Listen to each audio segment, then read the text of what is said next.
కోటగారని ఆయన్ని మేము ఆప్యాయంగా పిలుచుకునేవాళ్ళం. నాకు సినిమాల్లోకి వెళ్ళకముందు నాటకాల నుంచి కూడా బాగా పరిచయం.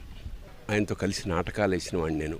చాలా అంటే ఒక కమిట్మెంట్ తోటి తపన ఉండేది విపరీతంగా. అంటే సినిమా యాక్టర్ అవుదాం అని ఎప్పుడు అనుకోలేదు. బట్ నాటకాల్లో బ్యాంకులో పనిచేస్తున్నప్పుడు ఒక మధ్యతరగతి ఇంట్లోంచి బయలుదేరిన అతని ప్రయాణం అంచెలంచెలుగా one of the best villains of Telugu industry. సరే, మామూలుగా సరదాగా మాట్లాడుకునే వాళ్ళం. కోటగారి నేచర్ ప్రకారం మాట కటువుగా ఉండేది.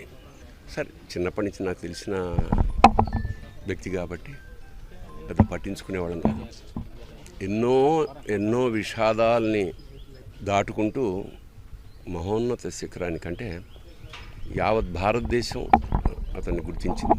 తమిళ, హిందీ ఇండస్ట్రీ కూడా. అలా ఒక అనుకున్నది సాధించాడు.